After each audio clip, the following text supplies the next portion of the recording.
There we go. What's up, guys? Tech Tony here, as usual, playing with this new equipment, still trying to figure this out. So this, instead of being live today, this is actually a pre-recorded show as well as a pre-recorded podcast for us to be using. At least I hope I could turn this to a podcast.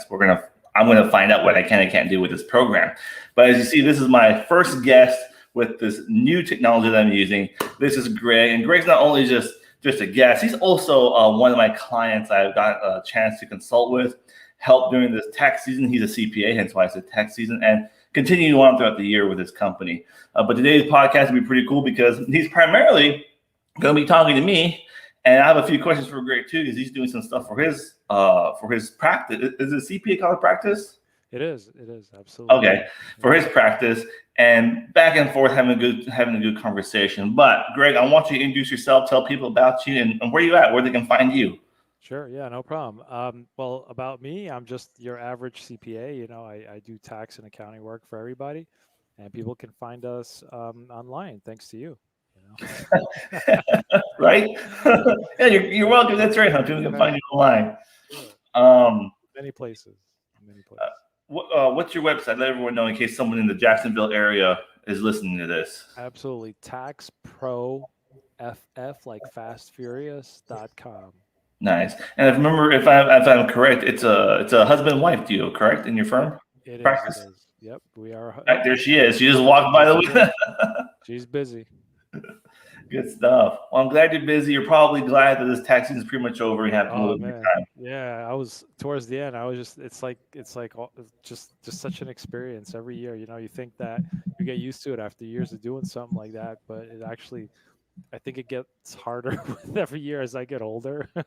Just, I want it to be over, and then I'm like, well, I don't know how to do anything else. It's this or flipping burgers, so I might as well just stick to this. True here. True here. I was a private military contractor, and so now for me, it's like I'm too old to get shot at, so I'm just gonna keep doing digital marketing. I got nothing else to do. My other option is flipping burgers. Yeah, exactly. That's amazing, though.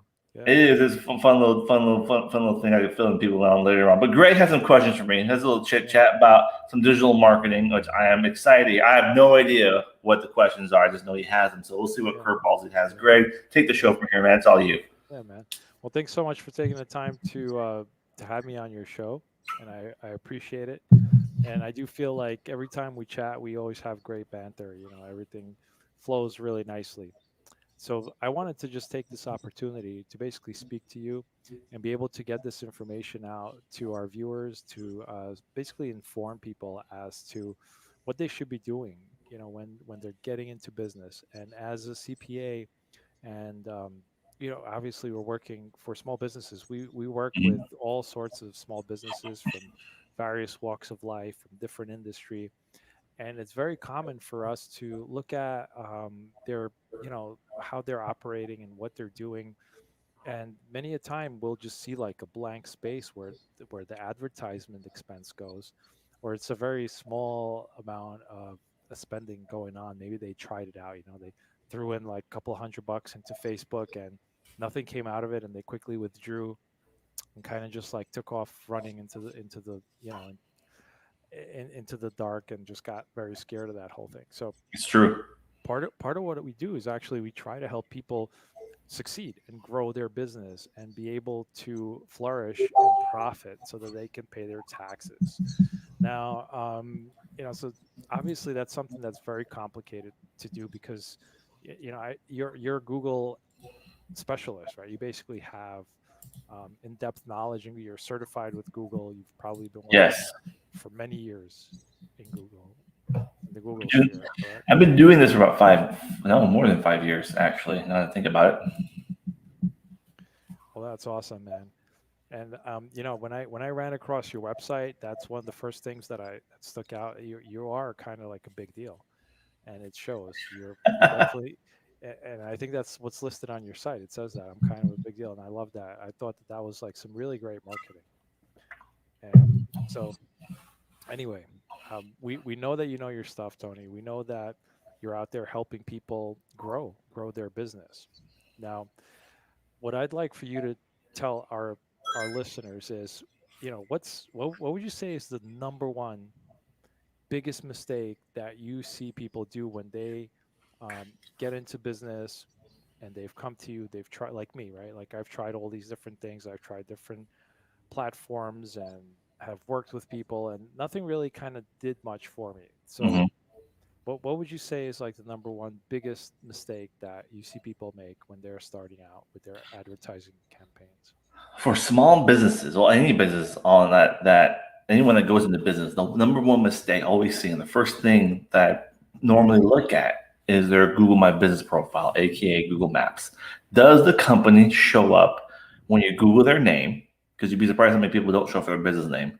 And does the company show up when searches relevant to their products, goods, or services are entered into Google Maps? That I actually give a little bit of a 10-minute speech about that today, this morning at my chamber meeting. That is probably the most valuable and highly unused source of lead generation for any company out there. And the reason I say that is because the mass majority, besides what my clients pay me for consulting and managing it, that's all 100% free organic traffic. It's free money that can walk in the front door or call your business. And businesses don't leverage it at all. They might have it if they're really lucky and really good. They might have the login for it, but they don't go in and they look at it. It may have been created once upon a time. Someone's wife, brother's, girlfriend's daughter did it, and then they never look at it again. And then they're just concentrating on Facebook. Too many businesses use Facebook like Google, and they have to remember Facebook's not a search engine. It's an entertainment platform. It's a social platform. Google is where people, look for stuff. 60% of searches done on Google are small business related. And that's a huge number when you look at the amount of possibilities. Even in a small town like me or a bigger city like you in Jacksonville, it's a huge amount of people looking for products, goods, and services that are small business related. And the way you show up on those is, yes, you can pay for ads. And that's a great way to do it too. But if you're on a budget, especially when you're a new business just starting out, Google Maps, which is a free platform, can start that process on how people are looking for you, and then get free traffic into the front door into your business. Especially if you especially if you depend on physical foot traffic into your business. It's someone to come in and actually buy something. So Google My Business for every company is sorely underused. Huh. Isn't that something now? So I bet you see that all the time. Like people will hire you, and the first thing that it's like, boom, your Google My Business is completely out of whack. It needs Mm-hmm.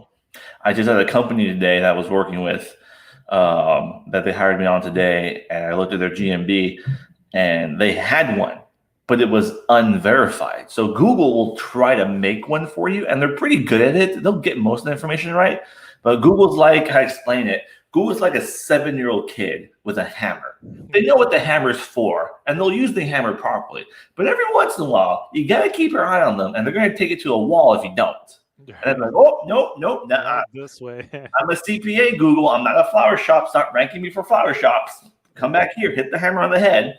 That's the best way to describe Google. It's a kid with a hammer, it's a 7-year-old with a hammer. He knows what he's doing, but then everyone he'll run off with it somewhere else. And so it's for small. I had so when they didn't have one, we went into it and it still recorded their insights. And they showed up. Then they live in a very big area where this particular business is at, and they were showing up 8,000 times a month in searches. Thank goodness they're still relevant. And a marketer can't get you 100% traffic. No one can, but I can at least, with the using Google My Business properly, increase the amount of leads coming in 5, 10, 15%. And I may not know math too well, Greg, but like 10% of 8,000, what, 800? Okay. Yeah, you got that. No, so it's like you can bring in more business by just maintaining it. And the maintenance on it, for most companies, they don't have to hire me to maintain their GMB. For most companies, it's just a matter of once a week looking at it and posting to it, or or putting a picture up on there, things like that. And does wonders for It companies. does wonders for companies. And I'll tell you what, even if it didn't do wonders for companies, let's say it did nothing for you, right? Like traffic wise. Whenever I go on Google and I'm searching for stuff and I'll have a listing and that's all the Google My Business, right? Hmm. And people pop up. So if I'm looking for whatever business and whatever businesses come up that are all relevant, right? And they all have their GMB profile up there. And then you'll run across one that's completely like empty. There's no reviews. It hasn't been optimized. There's no pictures. It's just like a blank everything. That discourages me from going, even looking, even touching it right off the bat. Hmm. So, of course, it doesn't make sense not to do this Yeah. at all. um Business, think about like when you travel. I travel a lot. I just had a road trip a couple weeks ago. When I go somewhere, I'm not searching Facebook for a hotel or restaurant to eat. I'm Googling stuff. What's close to me? What's around me? And That's a great point. that listing, you have to show up, and you have to be relevant. And if you don't have, and it's not like a fact if you don't have good reviews, is if it doesn't look like it's active, they don't have pictures or whatnot, I'm not going to go there. We have a local restaurant that I'm working with currently rebuilding their entire online persona. First thing I did was work on their GMB because I could get that done fastest to get the ball rolling. Yeah. In a 4-month period, I increased his bottom line by 35%, and his website's not even live yet. That's amazing, man. Now you're giving away too many secrets, man. Oh, You gotta leave something out for yeah, right. Free advice. some free advice. Well, that's great. Listen, and I think that's one of your actual services, right? Don't you say I'll update your GMB for free because it just kind of like bothers you, right? Like come on, it's like good money. Why would you not take it? And it bothers me too. I When used to do it for free. My CPA and lawyer put an end to it he's like, stop. because This is not what we're doing now. I will look at, and here's the thing, Bad. I'll look at Bad. it. I know, right? Well, yeah, I know. I'm running a business, not a nonprofit. I'm told, like, That's we right. just That's had a right. meeting like 20 minutes ago for this. He's like, you're not giving stuff away for free. He's But right. I will, like, if a business doesn't have one, I'll look at it. I'll help you. I'll give you some tips and tricks. But here's the thing: if they don't implement it, everything I've told you is useless. It's useless. Yep. It's like when you tell your clients stop spending money on stupid stuff, and they keep Do it spending money on anyway. stupid Yep. stuff. Yep. I'm sure you see that all the time. Oh Like, what yeah. are you No, doing? tons of it in mountains. Like that. But that's the thing, when they come in, we try to coach them too. That's one of the first things that, because we do holistic accounting, and we, not to put my services in here, but we do look You're at fine. advertising because we want to make sure that they're getting the most out of us as accountants. That's what we offer, because we're also business, we're also small business. We're going through the same trials and tribulations and trying to succeed just like the next person. So we went through it with somebody, and at one point or another, we just stumbled upon it. I was like, okay, this really works. I mean, I completed I think I got a standing ovation from you, right?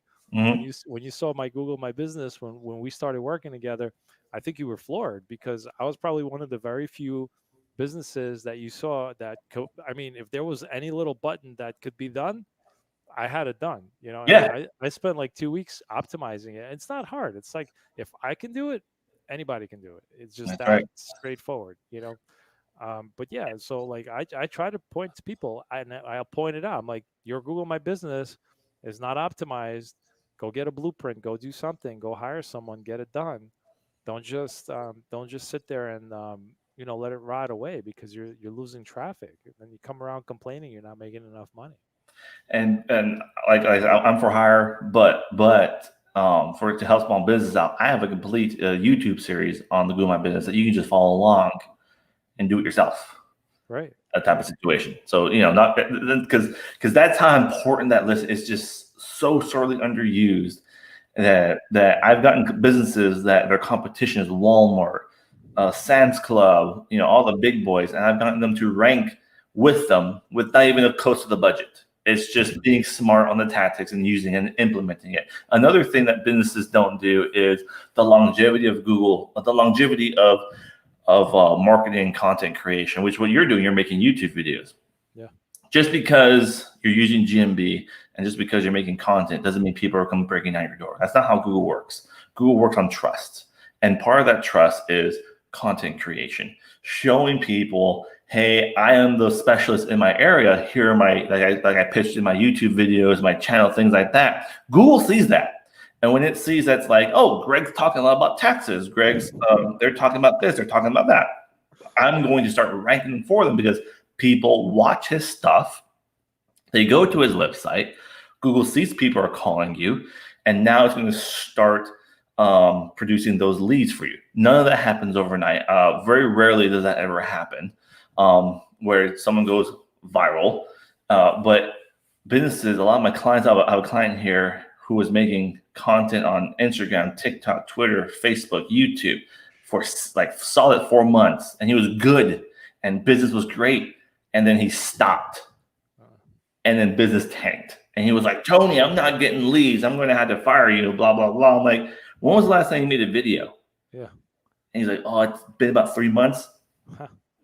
Like me running ads for Google, I'm pretty good at it. And I could get ads running. I can get traffic running to a business about 3 months time, give or take. But that's only 60% of the problem. The rest of it, I'm not going to go down to Jacksonville, Florida, and chase you around, Greg, with a camera in front of your face. You got to do that stuff yourself. So content creation is another sorely underused area with businesses. Like, you've got to sit down. You've got to make that content. It's one of the things that I can't do for you. That's an excellent point. That's an excellent point. And that's at the end of the day, you can lead a horse to the water, but you can't make it drink. Exactly. We see that a lot, honestly, because again, we try to help people in many different facets, and at the very least we can do is kind of just coach them and say, you got to pay more attention to this. I don't know what you got to do there, but you definitely got to do it. Can you think of, Tony, any businesses that really wouldn't benefit from Google My Business, or do you think every business can, any industry? Every business can benefit from Google, but it's the amount that they need.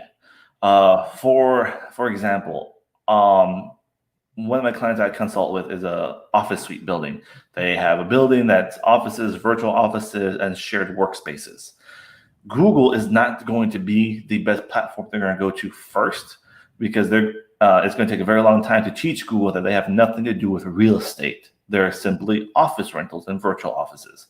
So the first 3 to 4 months of working with them, they were getting bad leads, and it was just like, hey, we got to be patient, work this through. However, Instagram and Facebook worked great for them because they can make a picture and make a direct post with the correct description and linkage, and then Instagram was instantly showing them to the right people that were actually either A, interested in following this sort of trend, or B, needed this type of service in their life. And then eventually Google did catch up to it, type of situation. Now, service-based industries like your plumbers, your electricians, your HVACs, it's Google all day. That is your primary source. So to answer your question, yes, every business will benefit from Google, but it's a discussion that you're going to have a serious discussion with your marketer on where to first focus your efforts at. Great. I like that you're thinking that way. I was just about to bring in Twitter, just to throw you a curveball and say, well, what the heck happened to Twitter, and is it good for anyone?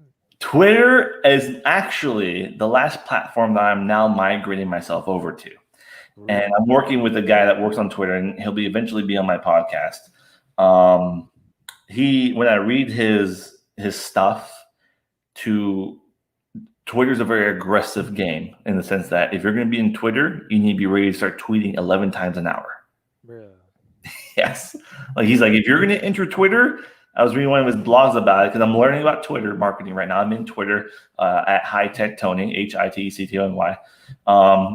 It's 11 times you're tweeting, and that does not include engagement, which means you're like, if you make a tweet, someone tweets back to you and engaging, that doesn't count as one of your 11. It's 11 fresh tweets in an hour. And I was like, golly, and he does it. And he has grown his business online. A lot of people have. So it's where you need to focus your efforts. Brewery clients, I've consulted with a lot of breweries. I have one here in Dothan, Alabama, that he's a little hard-headed, but he gets the hint that they're one of the industries that I cannot advertise alcohol on Google. You can't do it on Google, you can't do it on Facebook, you can't do it on Instagram. Well, Instagram has a weird rule where you can have the alcohol in your hand, but you cannot display the act of drinking. the alcohol. So his main focus, however, is this is what I do to make the beer. This is our ingredients. This is what the beer is. This is my story. He can actually leverage all the platforms, but he really can't use Google. So the areas we've used Google Ads is to push his events. So when someone types in searches things to do in Dothan, family events in Dothan, that has nothing to do with alcohol. And we wanted his events to show up, especially his free concerts, so that people would see that, click on the ad, register, or go to his brewery, and then buy the beer there. Wow, that's fascinating, man. But Twitter is more. I always thought Twitter was like a political thing. Like if you're in politics, that's a great platform. Art, like maybe something along those lines. President Trump won the election with Twitter. Like him or hate him, is what it is. Yeah. All platforms have a love-hate relationship with politics right now, but for politics, it's a strong platform. I have a Twitter for work, and then I have a personal Twitter, which is I call it a shadow account because you wouldn't know it was me. It's a different picture of a guy and everything, because that way I can be on Twitter and not worry about people attacking my company type of situation. So I do follow like a lot of independent news reporters and whatnot on there to get my information. That's what I use Twitter for, is for information. Google will tweet on Twitter what they're doing before they tell the rest of us in the formal email what type of surprises they're going to be pulling down the road. Twitter, it may not be the first place for you to go, but for some business, it's a platform that they will eventually need to be on. Interesting. I started a Twitter account many years ago. I just, I think back in must have been 2011 or something like that, and I just kind of gave up on it. Never did anything with it. It's still around. True. Here, I'm starting to go back into it. I've been back into it for the last 4 months. Nice. Well, let us know how it goes. I'd be curious to find out if it's actually something that's worthwhile of implementing for the rest of us. Mm-hmm. Awesome, dude. So that's great. So all right, we talked about Twitter, Instagram. These are all different platforms. You're obviously getting the most out of the system without really having to shell out any money, right? This is all basically free. Yes. Yes. Let's talk a little bit about that person or business that's ready to go for the next step, and now they've done all their optimizing, and they're here, they're there, they're on all these different platforms. Awesome. They're posting.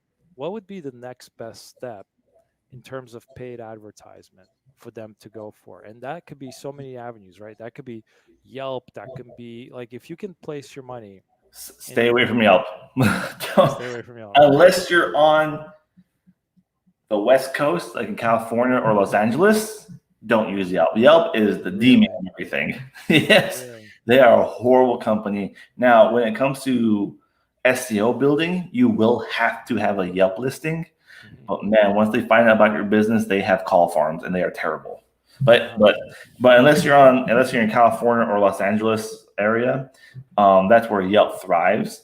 But the rest of America uses Google. But to answer your question, where should their efforts be? Once again, I want to default to my previous answer. It depends. My e-com stores that I haven't owned, I currently own 2. Facebook is my primary form of lead generation, and Google is my backup for retargeting for them. However, for Pathfinder digital marketing, I do run my own personal ads. Google is my primary focus of energy, and then I back everything up with Facebook ads as well. I do actually have a Pinterest for Pathfinder. It's worked. I haven't put any money behind it, but it's drawn traffic to me, and it's gotten me a couple small job leads. So yeah, that's why I said interesting. I got turned on to Pinterest by another SEO buddy of mine. He's like, you gotta do Pinterest, man. You gotta do Pinterest. And then I finally was like, okay, fine, I'll do Pinterest. And it worked. Wow. The cool thing about this, once a business has established an online presence using Facebook, using Google, using YouTube, these are the primary core platforms, then we spread out to everything else, the Twitter, the Pinterest, the TikToks, the Instagram. Because what's cool about that is, and you'll see this kind of trend, your followers on Pinterest are not the same people, or more likely are not the same people that are following you on YouTube. So you could recycle your content, and therefore you're not like struggling like a new business would be in content creation. You've got the content, now you just start reusing it. And chances are whatever you put out is still valid. So I know in your industry and my industry, stuff's always changing. Something I tell you now, 3 months later down the road may not be valid anymore. So I'm always having to make new content. So I'm constantly trend chasing. But a lot of businesses, they can just recycle their content into other platforms. And now they're just creating this flywheel effect of where they're just hitting people in different spots. And that eventually draws in the crowd and draws in the attention to their business, which leads to sales event down the road. Wow. So, but Google would still be the gorilla in the room. You know, if I have a limited budget and I want to put something into pay-per-click, and I have all these different options. I have, like I said, Yelp, maybe Home Advisor if I'm into contracting, right? Or Google, and then there's all these other various avenues that anyone can take. You'd still always kind of defer to Google. Yeah, Google has a flurry of paid features for your business. However, you got to make content if you want to use them all. There are two types of Google ads that you can't use. And as a marketer, like when I start working with clients, it's a non-negotiable. You will be making content when you work with Pathfinder Digital Marketing, because if you don't make content, I can't run YouTube ads. And YouTube are good for brand awareness, and in some situations they're good for remarketing. I can't run display ads, which are they're sometimes confused for banner ads. There's those ads that if you showed interest in a topic or if you showed interest in an item, that item chases you around. If you play apps on your phone and say Candy Crush, watch this video for a free spin, that's a Google ad. There's an 8% chance that ad came from Google.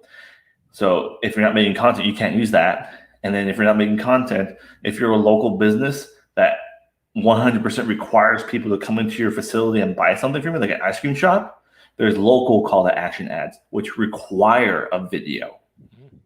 Already there, if there's 3 forms of ads that you can't use. And so as a marketer, I can't properly work with a company or justify my price, for example, if they're not creating content. So now those are 3 forms of paid ads that are relatively cheap. YouTube alone just put a stat out.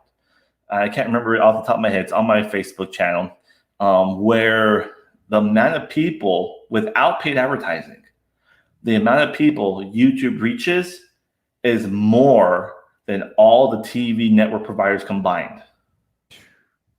That's amazing. And people dump thousands and hundreds into thousands of dollars into TV ads, which I have no idea why they do that. Yeah.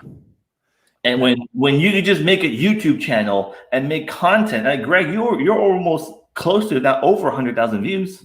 Really? Yeah. On your reason. channel. That's because I put my cat and my wife up on YouTube. Yeah. You know, the cat's way better to look at than you. You got to just make a YouTube and put cat something, and it'll take off. That's honestly. And it's a free platform. Yeah. You're getting views. You're getting people that watch your stuff. Like I post my YouTube videos and I'm seeing views come in and I'm like, who's watching this stuff? But it's funny, I have clients in 14 different countries. Wow. I never radio advertised, TV advertised, mailer, newspaper, billboard, nothing.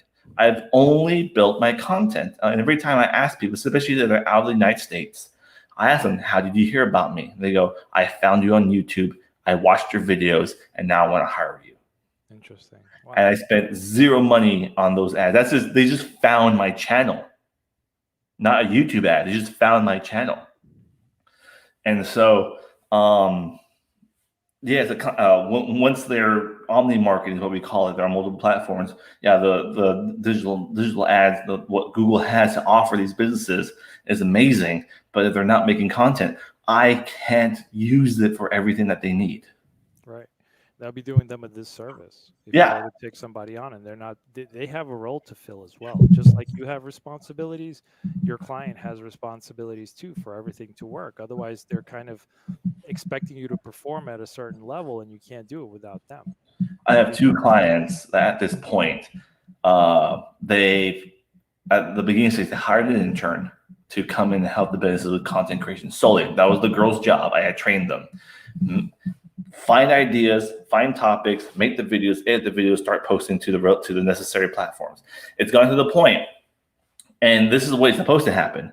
Your content is supposed to beat your ads. Last month, my TikTok videos brought me in more leads than my Google ads did. Holy cow! And TikTok's free.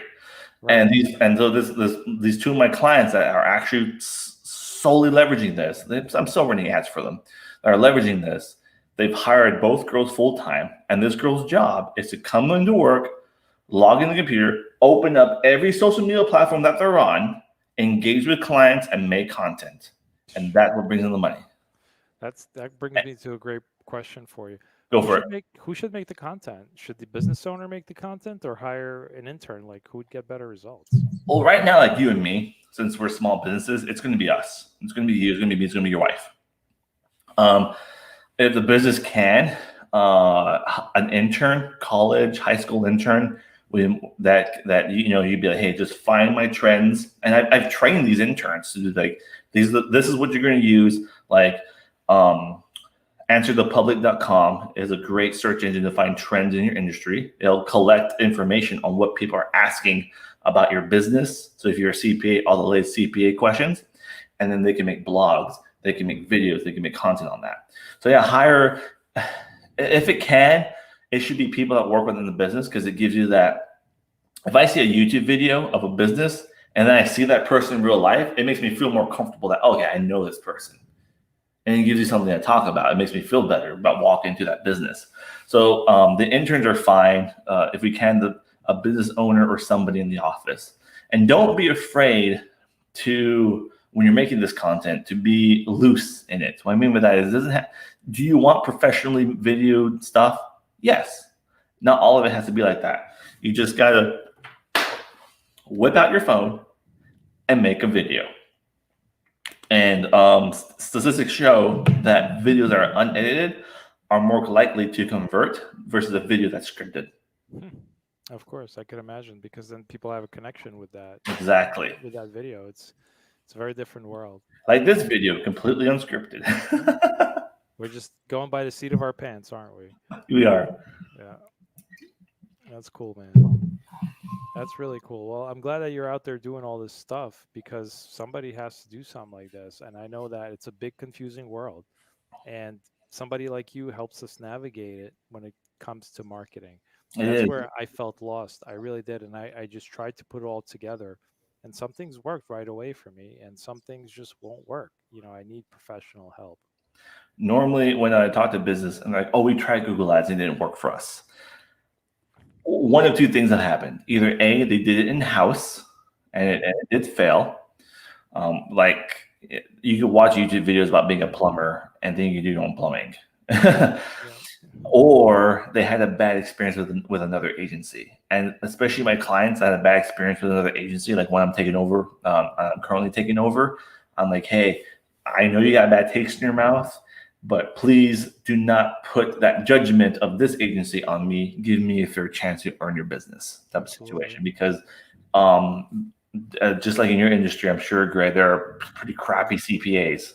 And you're just like, oh my gosh, what did they do to your books? What did they do? Yeah. Exactly. Yeah, it is definitely like that. And great comparison. Yes, sir. Well, listen, I think that, part of the marketing schema is definitely trial and error.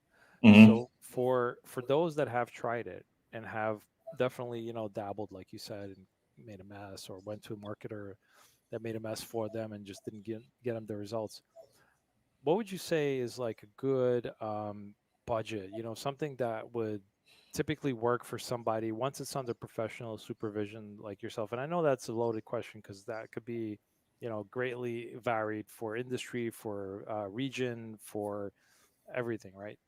But can somebody get results, like decent results, with, I don't know, like $250 a month in PPC at Google, or don't even bother, kind of territory? The other second most popular question I get is, well, what's this going to cost me besides my costs having me on the team? Just the PPC, sir. Yeah, for just PPC. That's what I'm referencing to. There is no magic number or budget for any business or industry in the world that will bring the results, that will just start bringing results. Any marketer that tells you otherwise is lying. Us digital marketers, we can't deal in absolutes. So what I mean by that is you'll hear someone saying, oh, if you spend $400, we'll increase your website traffic by 300% in the next 7 days. Those are lies. Google is very good at changing the rules, and then something will work, and then overnight it'll tank. And that's what keeps those marketers on our toes. I have worked with budgets as low as $100 a month, and it did work for these industries. Really? But in hindsight, I can't give you, I can't be like, oh, like $10 a month for any business. And I mean, it's like $10 a day for any business will work just fine. You got to sit down as a business with a professional, either within your in-house or third-party marketing company that has a good reputation. Look at the reviews, talk to the previous clients, see if the marketing company you're hiring has an online presence themselves, and then have that discussion of what can I afford. Right. Because if you're fresh to the game and you haven't run ads before, the first 3 months is going to be your hardest months, because that's the most amount of time I work on optimizing your campaigns, understanding you as a client, getting those goals to work. So, because like Greg, you're kind of not really in that situation, but you had bad data. Oh yeah. And so luckily Ray and I, we had experience in the industry. We were able to get gears moving to work with you. That doesn't always happen. I always tell clients, hey, the first 3 months, especially if they're brand new to the game, the first 3 months is going to hurt. So it's not a matter of what do I have to spend, it's what can you afford.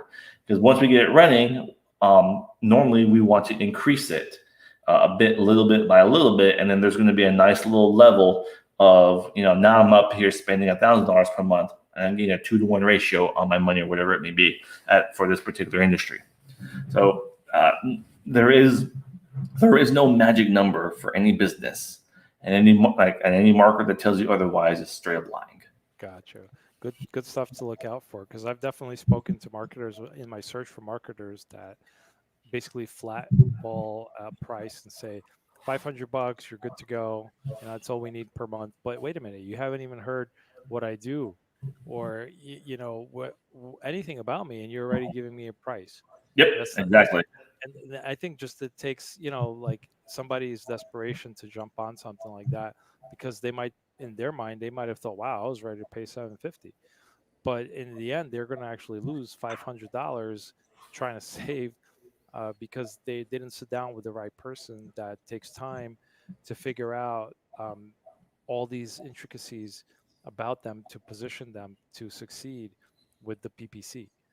And that's really key. Like when you and I got together, I was really impressed by the way you guys kind of looked at it from the entire picture. You set up landing pages, and these are things that nobody did for me in the past for PPC. Mm-hmm. They would just literally go in and they would create some campaign. I didn't get any communication.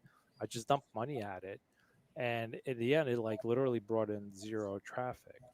And it really was a waste. Unfortunately, I've definitely had those experiences before.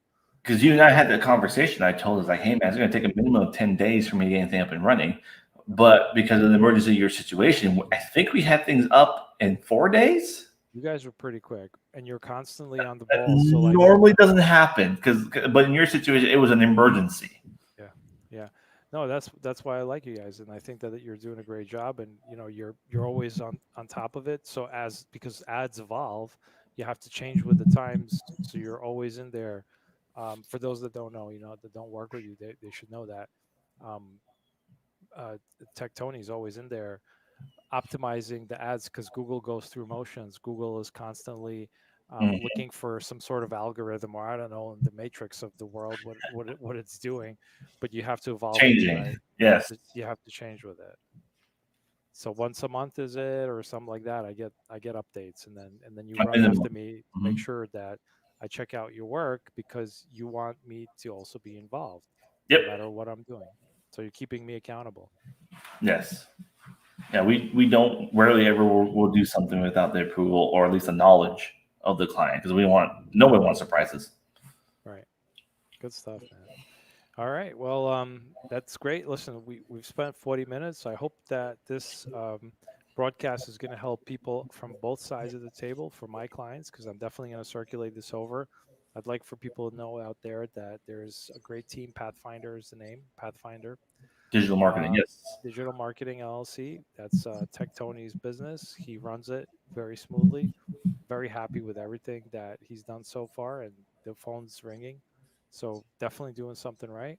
Um, at the end of the day, I get a lot of value from working with Tony. He's always giving me information on how to do things better or where I can do things differently to optimize my position in searches and to basically be a better marketer for my business. Appreciate it, Greg. Yes, sir. No, absolutely. Listen, it's good to have you on our team. That's all I can say. Thank you. Thank you. And with that, we'll go ahead and wrap this up, folks. Again, as usual, I'm Tech Tony. You can find me at pretty much all my handles are Tech Tony, except for Twitter. It's a Hi Tech Tony. And Greg, tell everyone one more time where they can find you, man. Oh, sure. We're at www.taxproff.com. Some people mispronounce it, go tax proof, and we're like, no, tax pro FF, like for fast and furious. And what's your YouTube channel called? Sure. So it's what is my YouTube channel called? I don't think I have one. I have some ID number because I haven't reached 100 viewers just yet. No, you have a name. Now after this show, we're going to train. I'm going to show what your name is on your YouTube channel. Maybe it is something like R2D21232. I don't But know. you can find Greg on YouTube as well if you guys want to learn something about them taxes. Yeah, I bore people to death on my YouTube channel. So you don't want to come on my YouTube channel. It's boring. It's so boring. I get bored myself just looking at myself. It's awful. Me too sometimes. Oh, but you're in a way more interesting industry, man. Advertising is exciting. It's like, bringing people business. There's nothing more exciting, or it's kind of like when people start to see their marketing going, and the calls come in. It's like I can't describe. It's like being on a first date or something, and it brings a lot of happiness. Nice. It does. And that's one of the most pleasant feelings in the world. You bring that to people, as opposed to me. I'm like the Grinch. I'm bringing people hate. I They're got like, a how much letter. money do I owe, Greg? Like, I got a letter from my CPA yesterday. I got to look over today. She's like, "Can you please explain these charges?" And I'm like, "Oh, great. What did I do?" See, nobody likes us. No matter what nobody likes accountants. We're either auditing you or we're making you pay taxes. Or bringing numbers to light, saying, "Yeah, what'd you spend here, man?" And you're like, "Leave me alone. It's my business. I want to spend money whichever way I like. What do you care?" I got to figure this out. All right, man. Until next week, guys. Happy marketing. Bye. All right, brother. Talk to you later. Be easy.